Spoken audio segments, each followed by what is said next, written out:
Ever seen a grown man in a $3,000 suit cry over a pile of rocks? I have. And let me tell you, it is glorious. It's the kind of pure, unfiltered satisfaction that you can't buy, you can't fake, and you definitely can't find anywhere else but in the frozen, miserable depths of a Syracuse, New York winter. If you've never been to Syracuse in January, let me paint you a picture. The sky is the color of a bruised knee. The air literally hurts your face. The snow doesn't just fall, it assaults you sideways, crusting over every available surface until the whole world looks like a dirty, frozen tundra. It's the kind of cold that sinks right into your bones and stays there until May. And in this particular neighborhood, a little slice of suburban purgatory called Whispering Pines, the cold weather was matched only by the icy, unyielding heart of our beloved Homeowners Association President, Richard. Richard was the kind of guy who probably measured his own children to make sure they were growing at an HOA-approved rate. He breathed through his mouth. He wore aviator sunglasses even when it was completely overcast, and he treated his position on the Whispering Pines board like he had just been elected Supreme Chancellor of the universe. He lived for the rules. He thrived on the citations. He was a menace with a clipboard, but I usually ignored him. I had bigger things to worry about. Mainly my mom. She's the sweetest woman on the planet, an absolute saint who makes a lasagna that could end wars, but she uses a wheelchair, and her health hasn't been great. Taking care of her is my #1 priority. We had a solid routine. Every Tuesday and Thursday morning, I'd wake up at 5:30, start the coffee, warm up her specially equipped handicap-accessible van, and drive her across town to her dialysis appointments. It was a grind, especially in the snow, but we made it work. Until that one Tuesday morning, the Tuesday that started a war. It was 6 a.m. It was -4 degrees outside. I was bundled up in a parka, clutching a thermos of coffee like a lifeline, walking out to the communal parking lot to start the van. I kept my head down against the biting wind, my boots crunching on the thick layer of ice that coated the asphalt. I turned the corner of our building, hit the unlock button on my key fob, and waited for the familiar beep. Nothing. I looked up. The handicap spot right in front of our unit, the spot specifically designated for our unit, was empty. I blinked. I rubbed the freezing sleep out of my eyes. I looked around the lot, thinking maybe, somehow, in a sleep-deprived haze, I had parked it somewhere else the night before. But no, the lot was mostly empty, save for a few snow-covered sedans, and sitting in the prime, perpetually cleared executive communal spot, right next to the clubhouse, Richard's shiny black BMW. Panic hit me first. A cold, sharp spike right in my chest. Did someone steal a wheelchair van? Who does that? I pulled out my phone, my fingers instantly going numb in the air, and was about to dial 911 when I heard a dry, raspy cough from behind me. I spun around. There was Richard.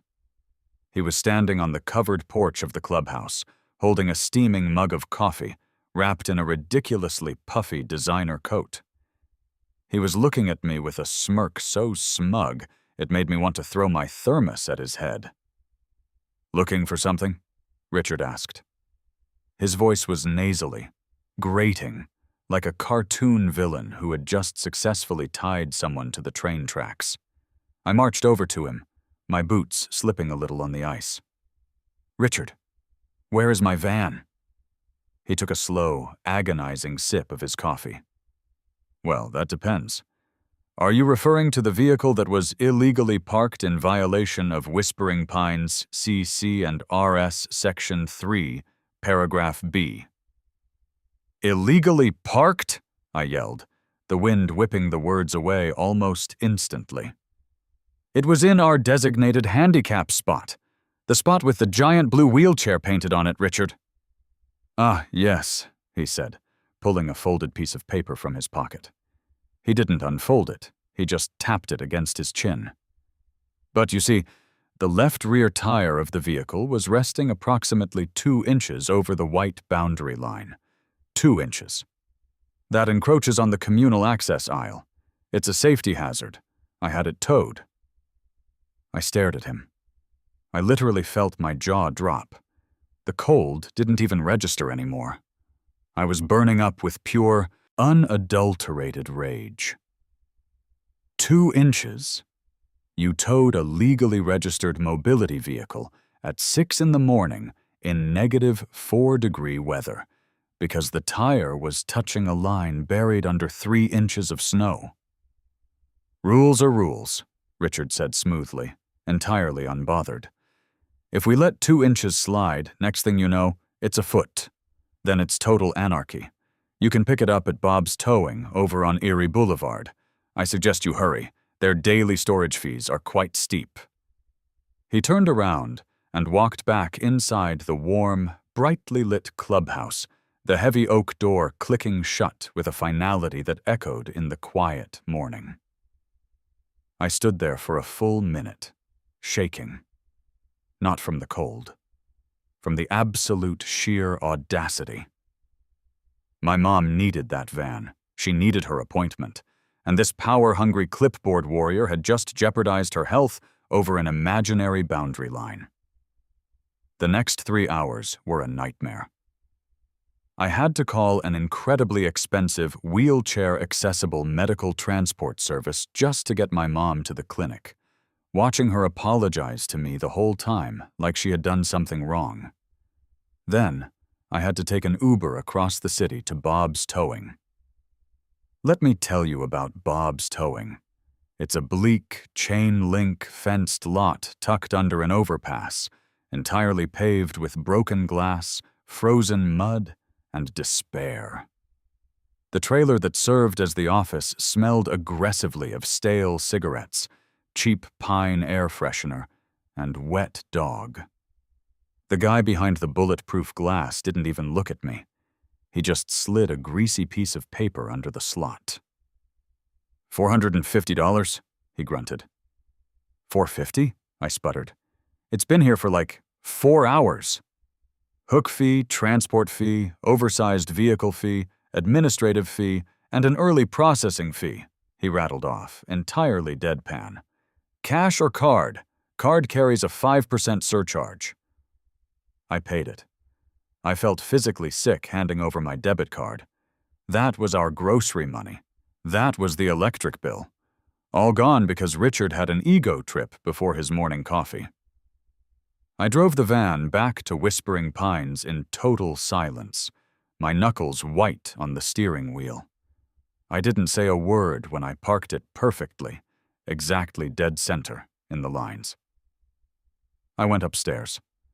I made sure my mom was resting comfortably after her transport brought her back. And then I made a pot of coffee. Black. Strong enough to strip paint. I didn't get mad. I mean, I was mad, sure, but screaming at Richard wasn't going to get my $450 back. Keying his precious BMW wasn't going to fix anything. It would just get me arrested. No. I needed something sharper. I needed something legally bulletproof. I needed revenge that he would have to swallow with a smile on his face. I sat down at my laptop and started digging. I pulled up the Fair Housing Act first. It took me about 20 minutes of reading through the Department of Housing and Urban Development guidelines to confirm what I already suspected. Richard was in massive violation of the FHA. Towing a legally registered mobility vehicle over a minor, arguably invisible parking infraction without any prior warning or reasonable attempt to contact the owner is a textbook denial of reasonable accommodation. It was discrimination, plain and simple. I could sue the HOA.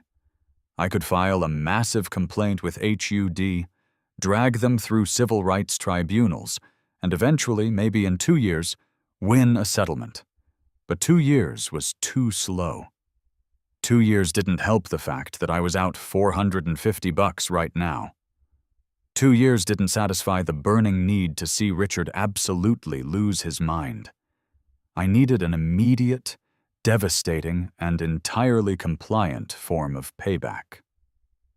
So, I opened the Whispering Pines Homeowners Association Covenants, Conditions, and Restrictions, the CC and Rs, the sacred text of Richard's petty kingdom. It was an 80-page PDF of absolute bureaucratic nonsense, dictating everything from the exact shade of beige you were allowed to paint your front door, Sherwin-Williams' accessible beige, naturally, to the maximum permitted height of a decorative lawn gnome, 6 inches, no exceptions. I read through the parking regulations. I read through the towing clauses. I read through the dispute resolution protocols. Nothing. It was all heavily weighted in the board's favor. I was on page 62, my eyes blurring from the legalese, the coffee turning sour in my stomach when I saw it. Section 4, Article 12, Paragraph B, Inclement weather safety. I leaned closer to the screen. I read the sentence. Then I read it again. I read it out loud to the empty apartment just to make sure the words were actually forming the sentence I thought they were.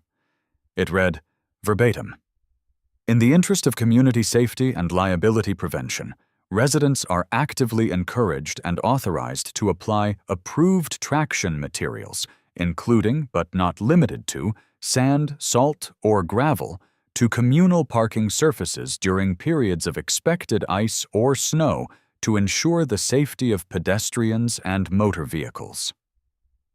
I stopped breathing for a second. I looked at the wording. Actively encouraged and authorized. Not just allowed, encouraged.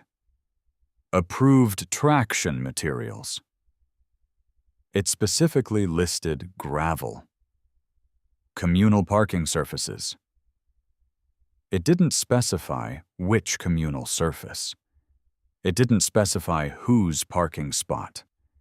It didn't say you could only do it in front of your own unit. And crucially, wonderfully, beautifully, there was absolutely no limit listed on the amount of material you were authorized to apply. The gears in my head started grinding. They started spinning faster and faster, catching traction, sparking with a brilliant, chaotic energy. Richard parked his car in the executive communal spot. It was, by definition, a communal parking surface. It was currently winter. There was expected ice and snow. It was, frankly, very slippery out there. It was a severe safety hazard. Someone could fall. Someone could get hurt. As a concerned, law-abiding, rule-following resident of Whispering Pines, it was practically my civic duty to ensure that Richard's parking spot had adequate traction.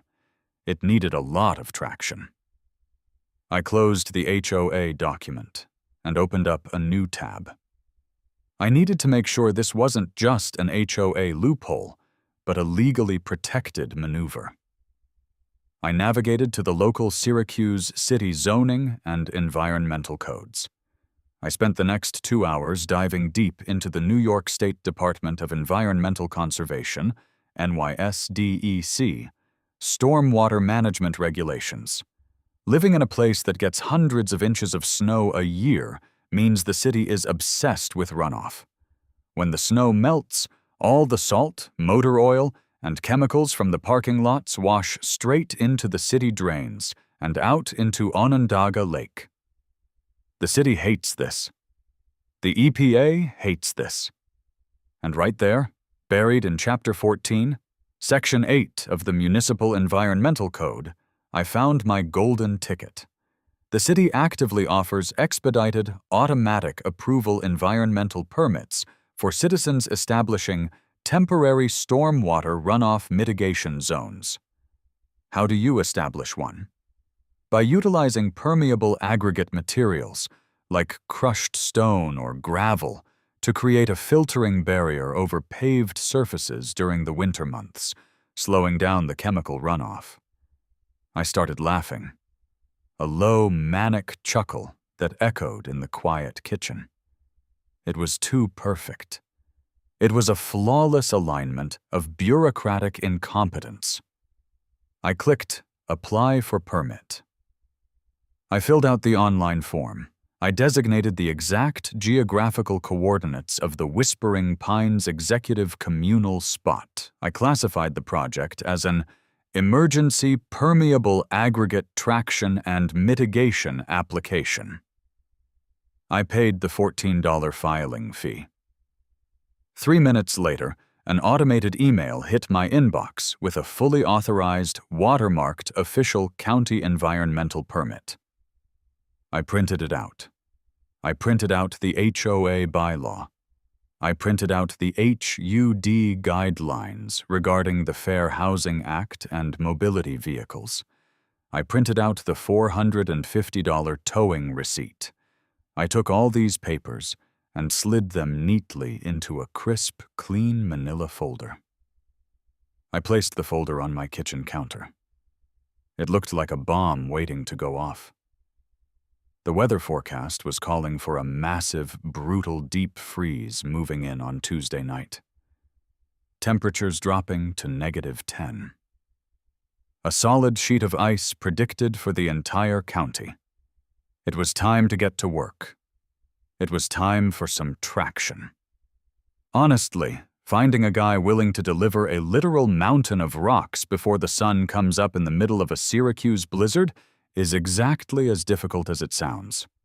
I mean, I guess most normal people are asleep at that hour, not plotting the complete and utter architectural ruin of a parking space. But I was motivated. Like, deeply, spiritually motivated. I sat at my kitchen table, sipping the last of my cold, sludge-like coffee, and started scrolling through local landscaping and aggregate supply companies on my phone. The first 3 I called went straight to voicemail. The 4th guy picked up, but the moment I said 4:30 in the morning, he literally laughed in my face and hung up. I mean, fair enough, but I wasn't going to quit. Finally, I found a listing for a place called Ironclad Aggregate and Paving, located on the industrial edge of town. The website looked like it hadn't been updated since 2004, which, honestly, is exactly the kind of unpretentious, get-it-done energy I was looking for. I dialed the number. It rang maybe 6 times before someone picked up with a heavy, sleep-deprived grunt. "Ironclad, talk to me." The voice sounded like it was made of gravel itself, thick, gravelly, and undeniably sporting a heavy upstate New York accent.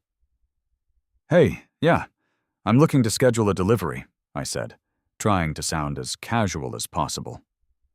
"An emergency drop, like tomorrow morning emergency."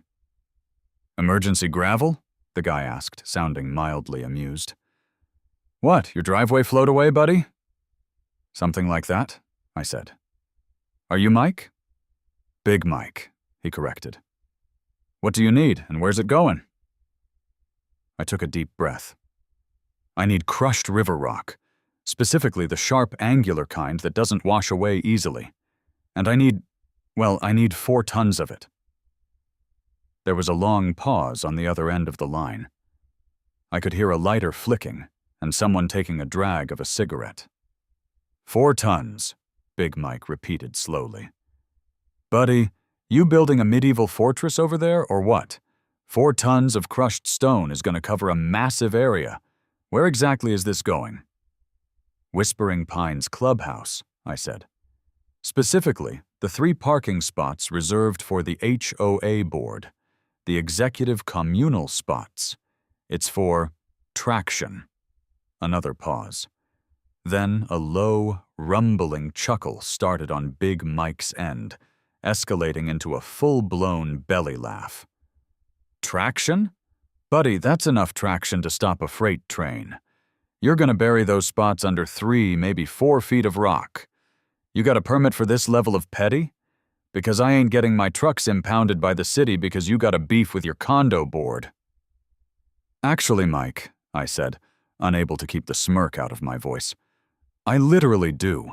I have a fully authorized county environmental permit establishing the exact coordinates of those parking spots as a temporary stormwater runoff mitigation zone. And even better, I have the HOA's own bylaws explicitly authorizing me to apply unlimited traction materials to communal surfaces. You're kidding me, Mike said, his voice dripping with sudden, immense respect. You got a state-approved environmental permit to dump a quarry on an HOA president's parking spot. I mean, I'm just doing my part to keep the community safe from ice and toxic chemical runoff, I said smoothly. I take my civic duties very seriously. You are a beautiful psycho, my friend, Mike laughed. All right, 4 tons of 3/4-inch crushed blue stone. It's angular, it locks together, it's heavy as sin, and it ain't moving unless you got a front-end loader. It'll cost you $800, cash. And that includes the I'm waking up in the dark to participate in a revenge plot surcharge. Deal, I said immediately. Honestly, $800 was a hit. But considering the sheer volume of psychological damage I was about to inflict, it was the bargain of the century. Can you be there at exactly 4:30 a.m.? The HOA president leaves for work at 8, and I want it settled and pristine by the time he walks out. I'll have my best driver on it, Mike promised. See you in the dark, buddy. I spent the rest of the day in a state of vibrating anticipation. I literally couldn't sit still. I checked the weather forecast about 50 times. The deep freeze was rolling in exactly as predicted. By midnight, the temperature had plummeted to -8, and a fresh layer of powdery snow had fallen over the thick sheet of ice covering the Whispering Pines parking lot. It was treacherous out there, dangerously slippery, a terrible hazard for the community. It was a good thing I was taking proactive measures. I barely slept. I kept pacing around my apartment, looking out the window down at the parking lot. Richard's pristine black BMW was sitting there, parked right in the middle of his designated executive spot, looking smug and untouched. There were empty spots on either side of him, also reserved for the board, giving him a nice, wide, luxurious buffer zone. It was the perfect canvas. At 4:15 a.m., I layered up. Thermal underwear, 2 sweaters, my heaviest parka, a face mask, and a thick beanie. I grabbed my manila folder, tucked a heavy-duty staple gun into my pocket, and carried a pre-painted wooden sign I had mocked up in my living room under my arm. I slipped out of my apartment and walked down the stairwell. The cold hit me like a physical punch to the chest as soon as I opened the exterior door. The world was utterly silent, wrapped in that eerie, muffled stillness that only happens in the dead of winter right before dawn. Every breath I took looked like a cloud of thick white smoke. I stood by the edge of the clubhouse parking lot, my boots crunching softly on the frozen snow. 25 a.m. Then I felt it before I heard it, a low rhythmic vibration in the frozen ground. I looked down the street, headlights cut through the swirling snow, high up off the ground. A massive 10-wheel Mack dump truck turned onto the private road of Whispering Pines, its diesel engine groaning in the frigid air. The truck was a beast, painted a faded industrial yellow, with ironclad aggregate stenciled on the side. The truck pulled up near the entrance of the lot and idled. The driver's side window rolled down a few inches, and a blast of hot air and country music spilled out. I walked over. The driver was a younger guy, wearing a high-vis vest over a hoodie, looking intensely awake. "You the traction guy?" he asked, shouting over the rumble of the engine. "That's me," I said. "Are you loaded?" "4 tons of blue stone, ready to drop," he grinned. "Mike told me the score. This is legendary, man. Where do you want it?" I pointed to the 3 empty spots directly in front of the clubhouse, perfectly framing Richard's BMW. "See the BMW? I want the gravel dropped in the spots directly adjacent and slightly in front of it. Box him in with the traction material. Keep it off his actual car. We're not doing property damage here, but make sure that entire communal access zone is utterly impassable. I want a mountain." "A mountain of traction. You got it," the driver said, giving me a salute. "Stand back. This is going to get loud." I backed up onto the sidewalk, pulling my scarf over my nose against the biting wind. The truck shifted gears with a loud metallic clank. Slowly, methodically, the driver backed the massive vehicle into the lot. The reverse alarm began to blare. Beep, beep, beep, shattering the pristine silence of the 4:30 a.m. suburban morning. I winced slightly, hoping nobody would wake up and ruin the surprise. But honestly, in this cold, with windows frozen shut, I guessed most people were deeply asleep. The truck positioned itself perfectly, its rear end hovering directly over the designated drop zone in front of the executive spots. The driver engaged the hydraulics.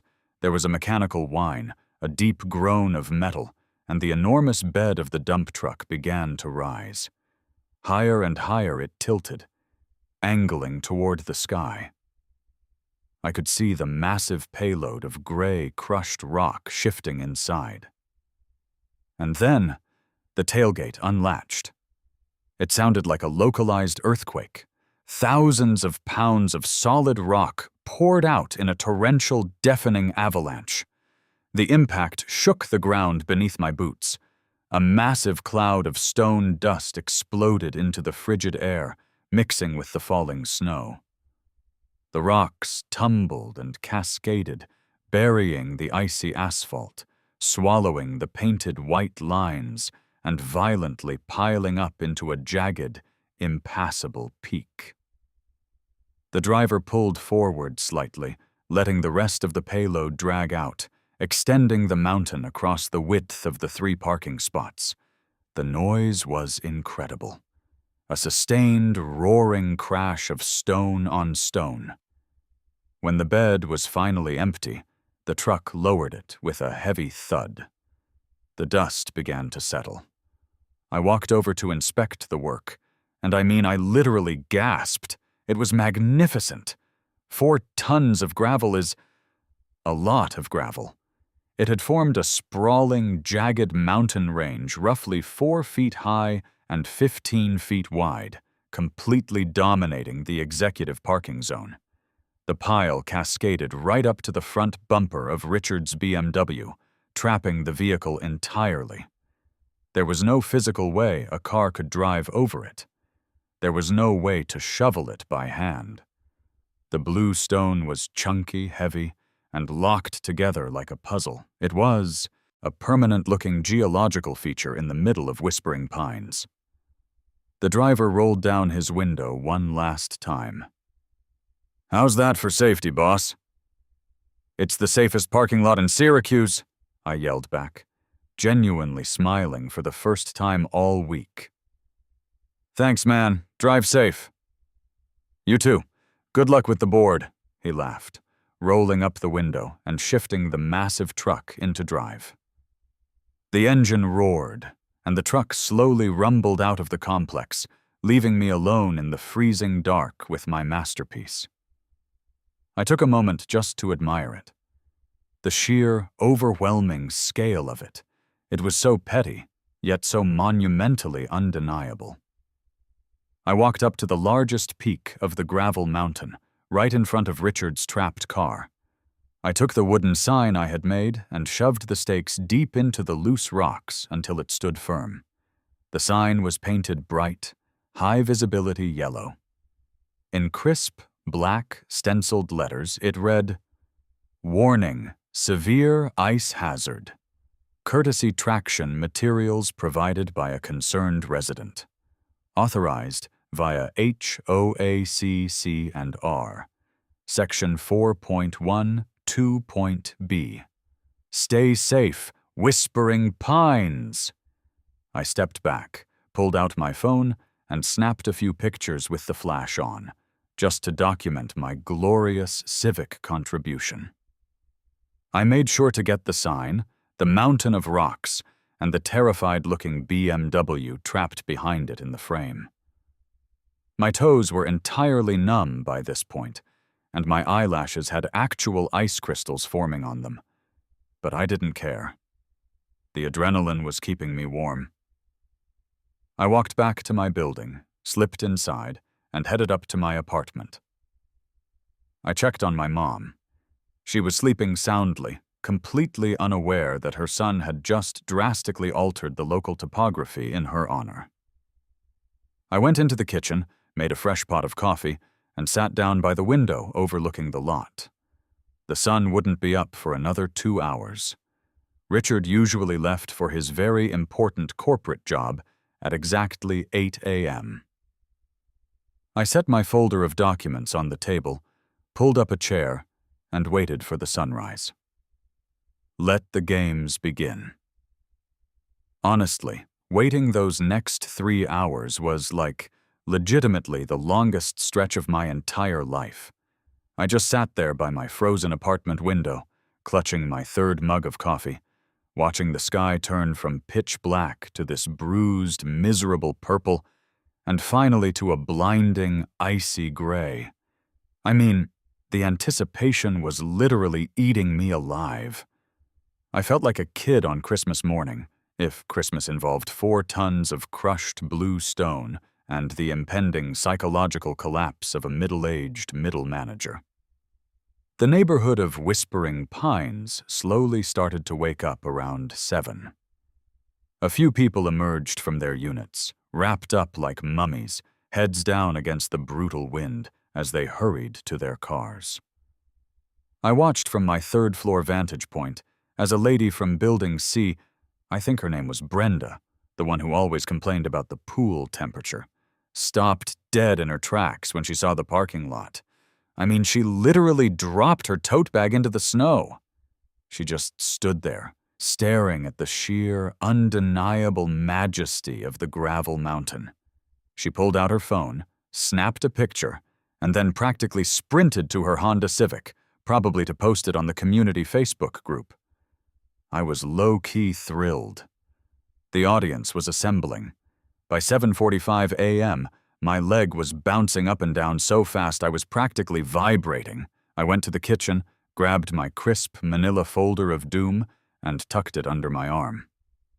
I put my heavy parka back on, zipped it all the way up to my chin, and pulled my beanie down low.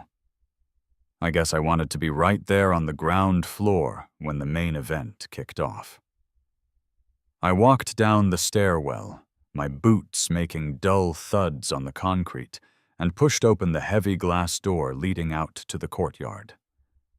The cold hit me again, sharper this time, because the sun was technically up, illuminating the absolute frigid misery of the Syracuse morning.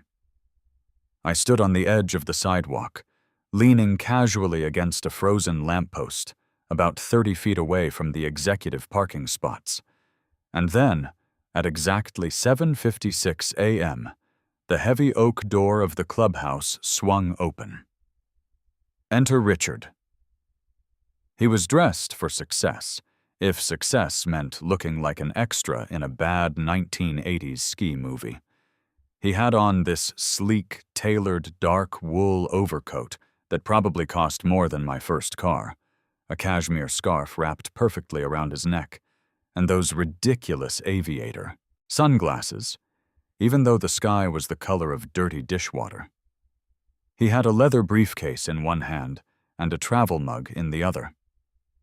He stepped out onto the porch, took a deep breath of the freezing air like he owned it, and locked the clubhouse door behind him. He didn't look up right away. He was busy checking his smartwatch, probably timing his commute or calculating how many fines he could issue before lunch.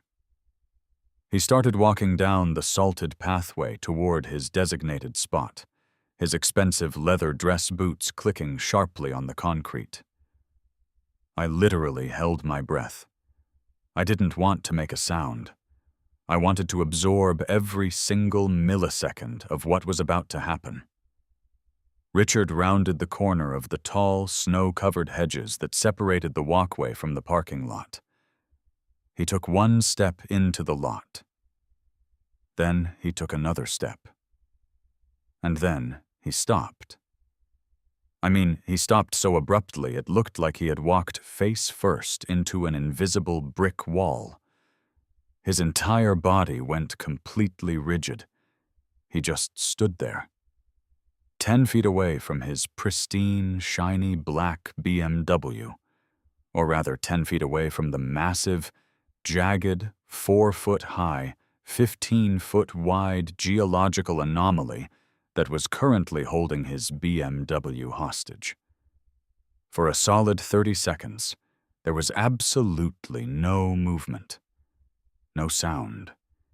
It was like somebody had hit pause on the universe.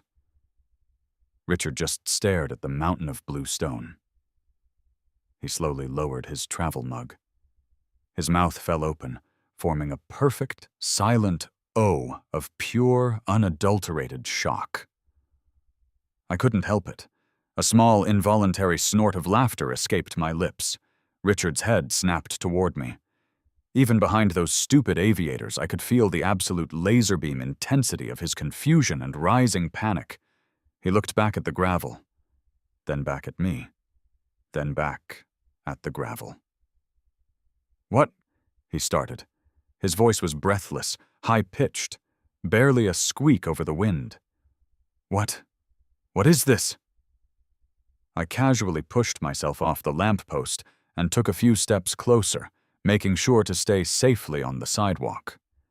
I gave him a polite, friendly nod. "Morning, Richard," I said, projecting my voice so he could hear me clearly. "Cold one today, huh? Watch your step out there. The ice is incredibly treacherous, honestly, super dangerous."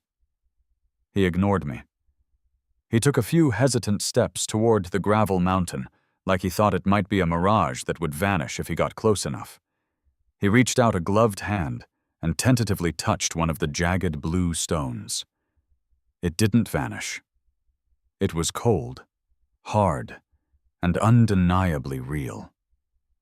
His eyes slowly tracked upward, following the slope of the rock pile, until he saw the bright yellow wooden sign planted right at the peak, directly in front of his BMW's grill.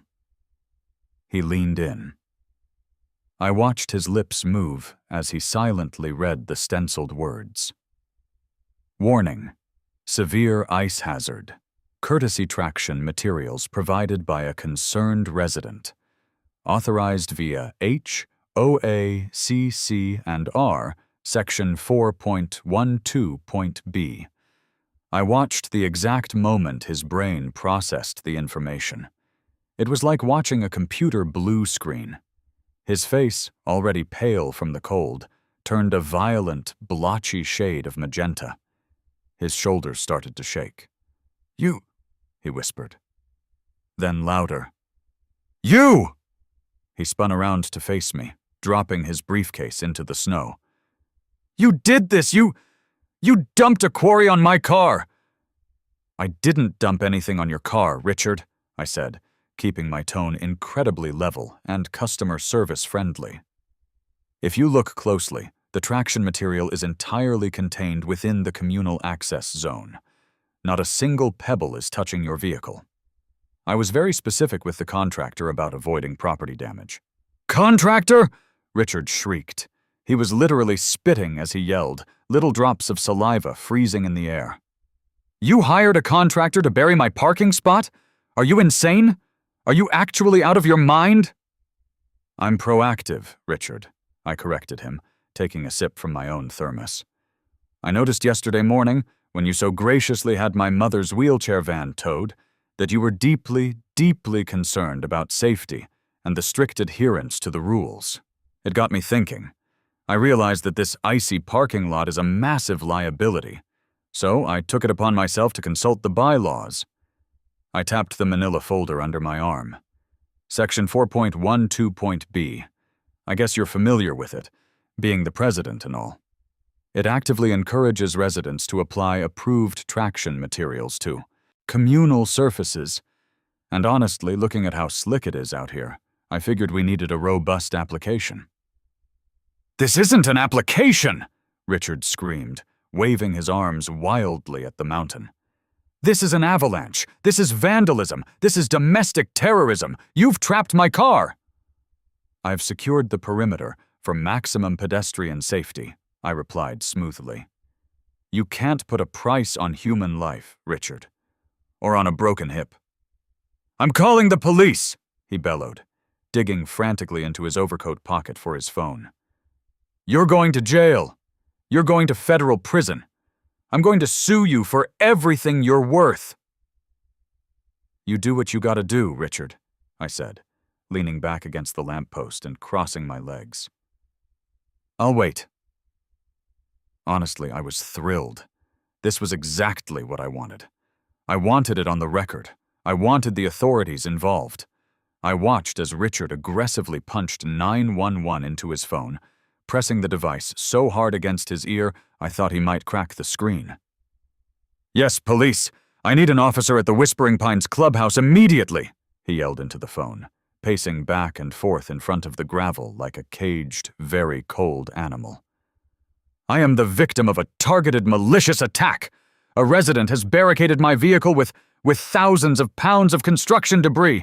Yes, he's still here. He's standing right here laughing at me. Send a squad car. Send a SWAT team." He hung up and glared at me, his chest heaving. "They're on their way. You better get a good lawyer, kid, because you are finished."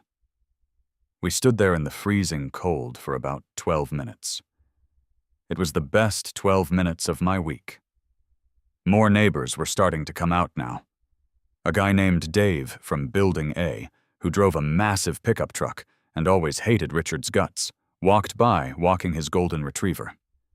Dave stopped, looked at the mountain of gravel, looked at Richard's purple face, looked at me, and gave me a slow, deliberate thumbs up before continuing on his walk. Richard looked like he was going to have an aneurysm. Finally, the distinct sound of tires crunching on frozen snow echoed down the private road. A Syracuse Police Department cruiser, lights flashing but no sirens, slowly pulled into the lot. It navigated around the icy patches and parked at an angle a few yards away from the scene of the crime. 2 officers got out. The driver, a tall, burly guy with a thick mustache and a completely exhausted expression, and his partner, a younger, sharp-looking female officer. They both slammed their doors, zipped up their heavy-duty police jackets, and carefully navigated the icy asphalt toward us. "All right, who called it in?" the older officer asked, his breath pluming in the air. His name tag read Miller. "I did. Officer, thank God you're here." Richard practically sprinted toward them, almost slipping and eating pavement in the process. He pointed a shaking, leather-gloved finger directly at me. "Arrest this man! Arrest him right now!" Officer Miller looked at Richard, then looked at me standing calmly by the lamppost holding a manila folder. And then, finally, his eyes landed on the 4-ton mountain of crushed blue stone in the middle of the parking lot. Both officers literally stopped walking. Officer Miller slowly pushed his police-issue winter hat back on his head. He blinked. He looked at his partner. His partner raised an eyebrow, clearly trying to suppress a smile. "Okay," Officer Miller said slowly, his voice laced with the deep, profound weariness of a man who has seen too much weird stuff in this city. Can someone please explain to me why there is a geological formation in the middle of a private parking lot? Because he's a psychopath, Richard screamed, his voice cracking. That's my car, my BMW. He hired a dump truck in the middle of the night and buried my designated parking space. It's malicious mischief. It's criminal destruction of property. I want him in handcuffs. Officer Miller held up a heavy, gloved hand. Sir, calm down. Let's lower the volume. The whole neighborhood doesn't need to hear this. He turned to me. You got ID, son? Sure do, officer, I said politely. I pulled my wallet out of my pocket with freezing fingers and handed him my driver's license. Miller checked it out, handed it back, and pulled out a small notepad. All right, did you do this? He asked, gesturing vaguely toward the massive pile of rocks. I absolutely did, officer, I said, owning it completely. No hesitation. Honestly, I'm just trying to look out for the safety of my community. Richard let out a sound that was half gasp, half sob. He admits it. You heard him. Book him. Sir, if you interrupt me one more time, I'm going to put you in the back of my cruiser just so I can think, Miller warned Richard sternly. Richard snapped his mouth shut, though he was still vibrating with rage. Miller turned back to me. Okay, buddy. I'll bite. How exactly does burying a luxury sedan under 4 tons of gravel constitute community safety? Well, officer, it's a matter of traction, I explained, putting on my most innocent, civic-minded expression. As you can see, the lot is incredibly icy today, highly treacherous. Yesterday, the HOA board made it very clear to me that strictly following the safety guidelines and bylaws of this community is of the utmost importance.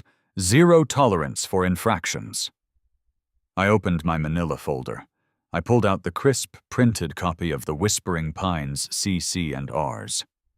I was reviewing the bylaws to ensure I was in full compliance, I continued, holding the paper out. And I discovered Section 4.12.b. I have it highlighted right here for you. It states that in periods of expected ice or snow, residents are not only authorized but actively encouraged to apply approved traction materials, specifically citing gravel, to communal parking surfaces to prevent slips and falls. There is no specified limit on the volume of material permitted. Officer Miller stared at me. He looked down at the paper in my hand. He looked at his partner, who was now biting her lip so hard she was practically bleeding, trying not to laugh. Miller took the paper. He read the highlighted section. He read it again. He looked at the mountain of rocks, which perfectly boxed in the communal access zone, but technically, legally, wasn't resting on the vehicle itself. You applied traction, Miller said, his voice flat. Yes, sir, I nodded earnestly. A very thorough, robust layer of traction. I wanted to make sure nobody slipped near the clubhouse entrance. Officer, this is absurd, Richard exploded, unable to contain himself. He didn't do this for safety. He did this because I had a vehicle towed yesterday for a parking violation. This is targeted harassment. Ah, the younger female officer spoke up for the first time. Retaliation. She looked at me, her eyes sharp. Is that true? Did he tow your car? He didn't tow my car, officer, I said, my voice dropping the fake cheerfulness. I pulled the next piece of paper out of my folder. He towed my mother's medically necessary, handicap-accessible wheelchair van at 6 in the morning, in negative-degree weather, because the rear tire was resting 2 inches over the white line of her legally designated handicap spot. I handed the towing receipt and the printed HUD guidelines on the Fair Housing Act to the younger officer. It cost us $450 to get it back, and she missed a critical medical appointment. So yes, when President Richard here demonstrated his passion for strictly enforcing the letter of the rules, I decided to join him in his enthusiasm. I followed bylaw 4.1 2.B to the absolute letter. The dynamic shifted instantly. You could literally feel the air change in the parking lot. The cops went from being annoyed at a neighborhood dispute to suddenly looking at Richard with absolute disgust. "You towed a wheelchair van over 2 inches?" Officer Miller asked, turning to Richard, his voice dropping an octave. "In this weather?" Richard puffed out his chest, though he suddenly looked very small. "It was an encroachment on the access aisle. It's a liability issue. The rules are the rules, officer. We can't make exceptions, or the whole community falls apart." "Right," Miller said coldly. He turned back to me, handing the HOA bylaw paperback. "Well, kid, looking at this bylaw, I gotta say you followed the rules too. It says apply gravel to communal surfaces. You applied gravel to a communal surface. It doesn't say how much."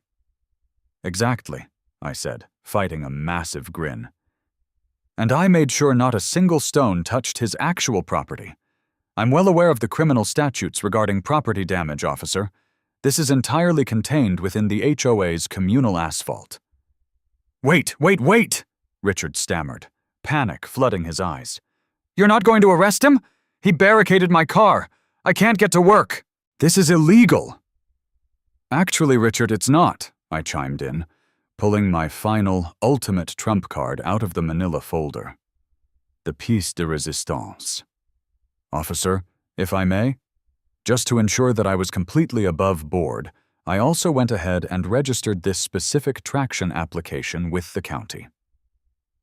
I handed the watermarked, officially stamped New York State Department of Environmental Conservation permit to Officer Miller. Because of the heavy use of salt and chemicals in this lot, I registered this exact coordinate zone as a temporary stormwater runoff mitigation area, I explained, using my best bureaucratic voice. The city actively encourages residents to use permeable aggregate barriers, like crushed blue stone, to filter toxic runoff before it reaches the municipal drains. I have a valid, paid-for, state-issued environmental permit for this exact pile of rocks. Officer Miller took the permit. He stared at the official state seal. He read the coordinates. He looked at the massive pile of gravel, which was, technically speaking, highly permeable. He slowly lowered the paper. He looked at me, and I swear to God, there was a glimmer of deep, profound respect in his eyes. "Mother of God," Miller muttered under his breath. He handed the permit back to me. He turned to his partner. She gave a slight nod. Miller turned back to Richard, who was practically vibrating with anxiety, waiting for the cuffs to come out. "Well, sir," Officer Miller said to Richard, his voice loud and clear for anyone watching from their windows to hear, "I've reviewed the situation. I've reviewed the community bylaws. And I've reviewed this gentleman's state-issued environmental permit." "And?" Richard demanded. "Are you taking him in?" "No, sir, I am not," Miller said flatly. "What? Why not?" "Because, Richard," Miller sighed, clearly enjoying this just a little bit. "No crime has been committed here. The vehicle has not been damaged.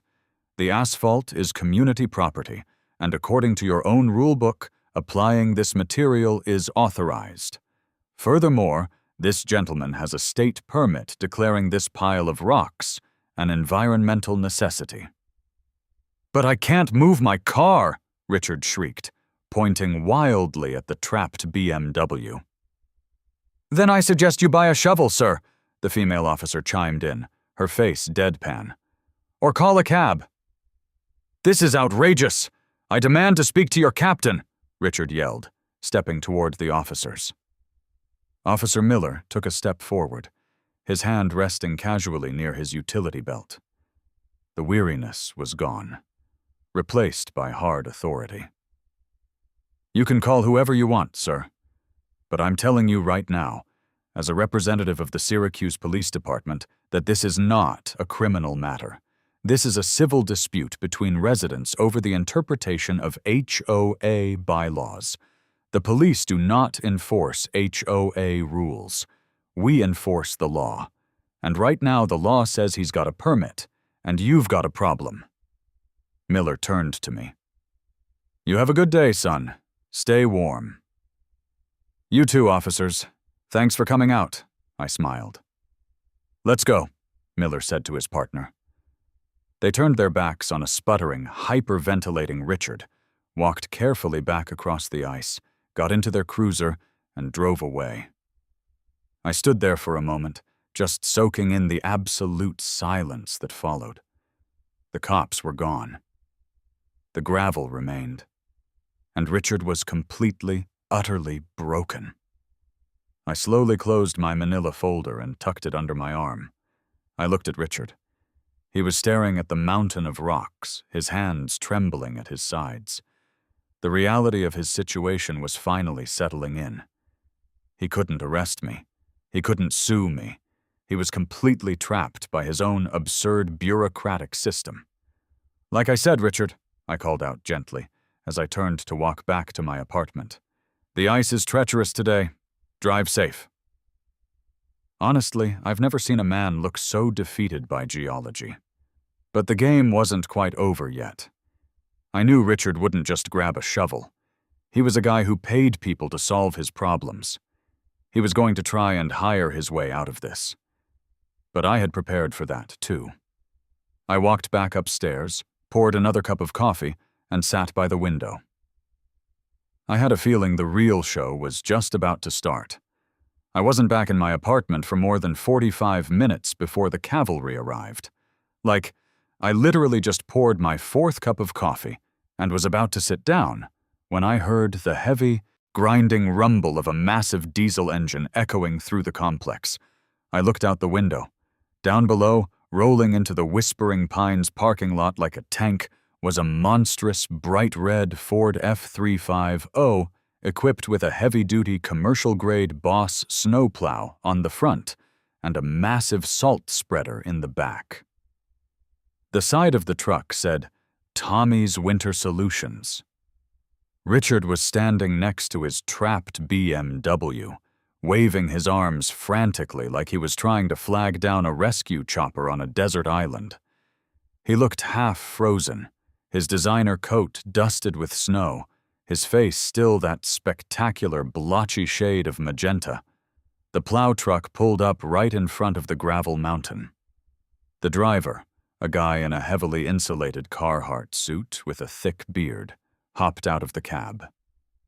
He walked over to the edge of the blue stone, kicked it with his heavy work boot, and then pushed his hat back, looking at Richard like the HOA president had 3 heads.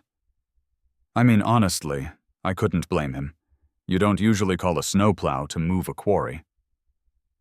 I grabbed my coat. I grabbed my beanie. And most importantly, I grabbed my manila folder. It was time for round 2. By the time I casually strolled out the front doors of my building and ambled over to the executive parking area, Richard was in the middle of practically begging the plow guy. "I'll pay you double your hourly rate," Richard was pleading, his voice shrill and desperate over the idling engine of the F-35. "Oh. Just drop the blade, push this debris into the center of the lot, and clear a path so I can back my car out. That's all I need." The plow driver, let's call him Tommy, rubbed his beard. "Look, buddy, I push snow. Snow melts. Snow is soft. You're asking me to ram a $5,000 hydraulic steel blade into 4 solid tons of compacted 3/4-inch crushed blue stone. That stuff is dense. It'll completely tear up the asphalt underneath, and it might snap my mounting brackets. I don't even know if my rig has the torque to move a pile that big from a dead stop." "I told you, I'll pay for any damages," Richard shrieked, clearly losing his grip on reality. "Just get it out of my way. Now!" Tommy sighed, walking back toward his truck. "All right, man, your funeral. But I'm writing up an invoice for a hazard fee before I even drop the plow." "Hold on a second there, Tommy," I called out cheerfully, stepping onto the frozen asphalt and giving him a friendly wave. Tommy stopped, hand on his truck door, and looked at me. Richard whipped around, his eyes wide with absolute, unadulterated hatred. "You!" Richard hissed. "Get out of here. You've done enough. You have no jurisdiction over this private contractor." "I'm just trying to save Tommy here from committing a massive federal and state environmental violation, Richard," I said, walking up to the two of them. I looked at the plow driver. "Hey, man, quick question for you. Are you, by any chance, a certified New York State Department of Environmental Conservation Mitigation Removal Specialist?" Tommy blinked. "A what?" "Look, buddy, I just push snow." "Right, I figured," I nodded sympathetically. I opened my trusty manila folder and pulled out the crisp, official NYSD EC permit. I held it out so Tommy could see the official watermarks and the state seal. "See, Tommy, this isn't just a pile of rocks," I explained, dropping my voice into a serious, concerned tone. "This is an officially registered, state-approved temporary stormwater runoff mitigation zone. It was installed here to filter toxic chemical and salt runoff before it hits the city drains. It's an active environmental barrier." Tommy looked at the permit. He leaned in, squinting at the coordinates listed on the paper. "I guess what I'm trying to say, Tommy," I continued smoothly, "is that according to local EPA statutes, intentionally disturbing or dismantling an active environmental mitigation zone without a state inspector present carries a minimum automatic fine of $10,000 per infraction, and they will impound the vehicle used to commit the violation. It's like a huge deal." Tommy's eyes went completely wide. He looked at the permit. He looked at the mountain of gravel. Then he looked at Richard, who was currently doing an impression of a fish out of water, his mouth opening and closing without any sound coming out. "Is this a joke?" Tommy asked, his voice suddenly very tight. "Does this look like a joke, Tommy?" I asked, gesturing to the permit. "Honestly, man, I'm just giving you a heads up. If you drop that blade, you're on the hook for 10 grand and your truck goes to an impound lot in Albany. For what, a couple $100 from a guy who couldn't read his own HOA bylaws?" "This is a lie!" Richard finally found his voice, screaming at the top of his lungs. "He's making it up! It's just gravel! Push it!" Tommy looked at Richard. Then he looked at the gravel. Then he looked at my permit. Tommy shook his head. He practically threw himself into the cab of his F350. "Hey, where are you going?" Richard yelled, running up to the side of the truck. Tommy rolled down the window just enough to yell back. "I ain't messing with the EPA, man. Are you crazy? Find someone else to do your dirty work. I got driveways to clear." He rolled the window up, threw the truck into reverse, and peeled out of the lot so fast his heavy tires spun on the ice. In less than 10 seconds, the brake lights faded down the private road, leaving Richard and me standing alone in the freezing morning air. Richard slowly turned to face me. He looked completely defeated. His shoulders slumped, his perfectly styled hair was a mess from the wind, and he looked like he might actually burst into tears. "You," he whispered, his voice cracking. "You ruined my life." "I just provided traction, Richard," I smiled. "But hey, speaking of community matters, I think we should probably call an emergency board meeting tonight. Like, literally tonight. We have some important community business to discuss. 7 o'clock in the clubhouse?" I didn't wait for his answer. I just turned around, walked back to my building, and left him standing there in front of his trapped, useless luxury car. The emergency board meeting was, frankly, the stuff of legends. At exactly 6:55 p.m., I walked into the Whispering Pines clubhouse. The room was tense. Like, cut the tension with a chainsaw tense. The entire HOA board was sitting around the long mahogany conference table. There was Helen, the secretary, clutching her pearls like I was about to rob the place. Gary, the treasurer, who looked extremely confused. And Richard, sitting at the head of the table, looking like he hadn't blinked in 12 hours. The veins in his neck were pulsing visibly. There were also about 20 other residents standing in the back of the room, including Dave with the truck and Brenda with the tote bag, whispering furiously to each other. Word travels fast when you drop a quarry in the executive lot. I didn't sit down. I walked right up to the front of the table, placed my manila folder down, and leaned heavily on it. "Good evening, board members," I said, keeping my voice loud, clear, and perfectly polite. "I appreciate you accommodating this meeting on such short notice. We have a few pressing issues to resolve." "You have no standing to call this meeting," Richard hissed, gripping the edges of the table so hard his knuckles were white. "You are facing expulsion from this community for your stunt this morning." "Actually, Richard, I think you'll find I have all the standing," I replied, opening the folder. I didn't pull out the gravel permit this time. I pulled out the HUD guidelines and the towing receipt. "Let's talk about liability, shall we?" I looked around the table, making eye contact with Helen and Gary. Yesterday morning at 6 a.m., the president of this board unilaterally ordered the towing of a legally registered, handicap-accessible mobility vehicle belonging to my mother, a disabled resident of this community. This was done without warning, during severe freezing temperatures, causing her to miss a critical, life-sustaining medical appointment. I slid the printed copies of the Fair Housing Act across the polished wood toward Gary. "As you can see by the federal guidelines provided by the Department of Housing and Urban Development," I continued, "towing a disabled resident's necessary medical transport over an alleged 2-inch boundary infraction is a blatant, undeniable violation of the Fair Housing Act. It is textbook discrimination, representing a catastrophic denial of reasonable accommodation." Helen gasped, her hand flying to her mouth. Gary went completely pale. "I have already drafted the formal complaint to HUD," I said, tapping the folder. "I also have the contact information for 3 local news stations who I'm sure would love to run a human interest story titled Local HOA Leaves. Disabled senior, stranded in sub-zero freeze over 2 inches.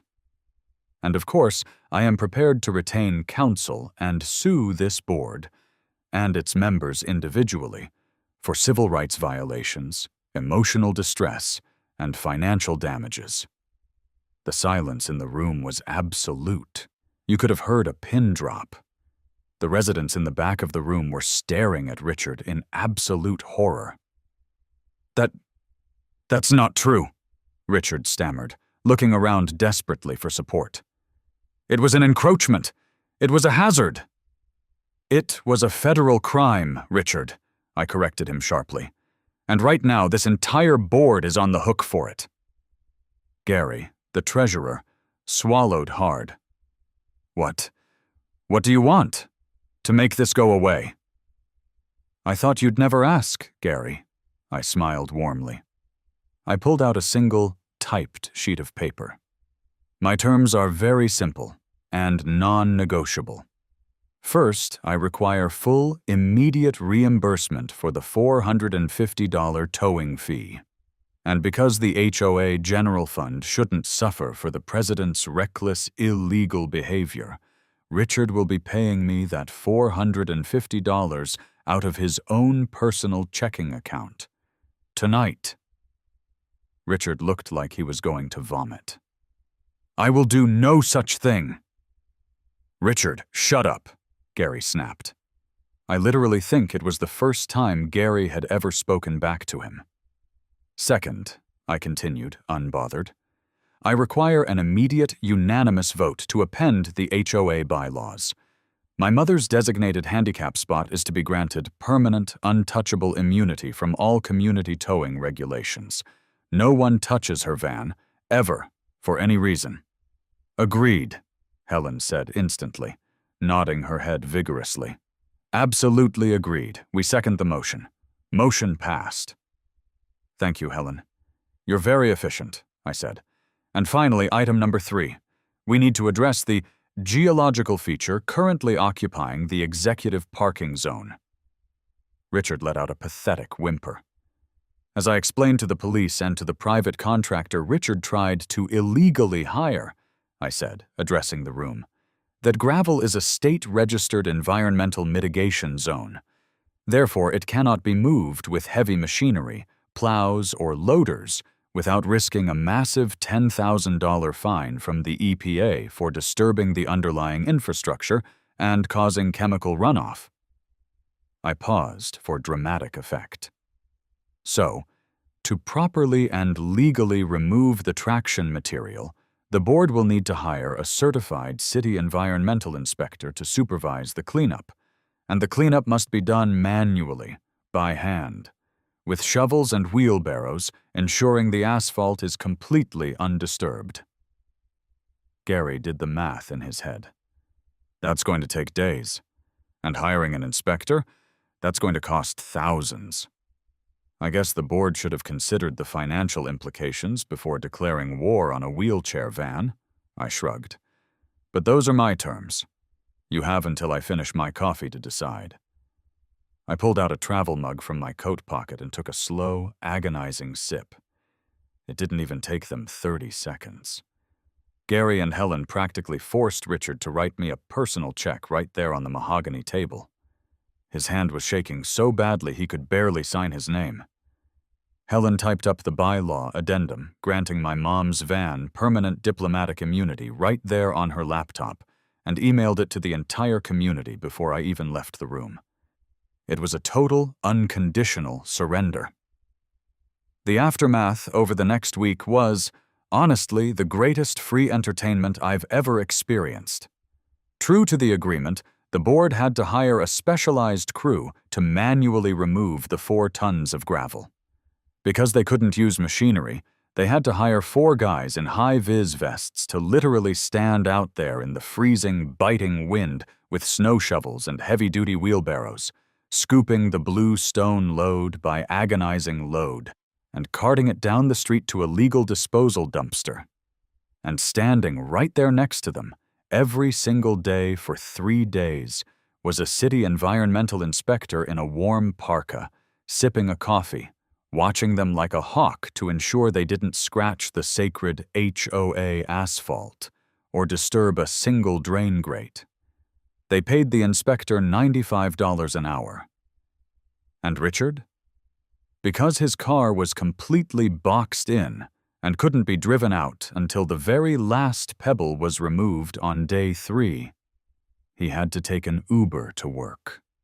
Every single morning standing, in the freezing cold, waiting on the curb while the guys with the shovels slowly, mockingly, scooped gravel away from his precious BMW. I made sure to wave at him from my window every time his Uber pulled up. He never waved back.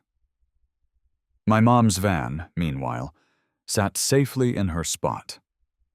Untouched, unbothered, and legally protected by a community bylaw that was as solid as iron. I framed Richard's personal check for $450 and hung it on the wall in my hallway. It's my favorite piece of art. And that, my friends, is exactly why you always, always read the fine print. When these petty neighborhood dictators try to use their ridiculous, overbearing rule books to step on you, you don't just get mad. You don't just complain. You take their sacred, poorly written bylaws, you find the loophole, and you use it to bury them. Literally. If they want to play the game of malicious compliance, you just have to make sure you're the one who writes the final score. Keep reading those CC&Rs, keep finding those municipal loopholes, and above all else, stay legally dangerous.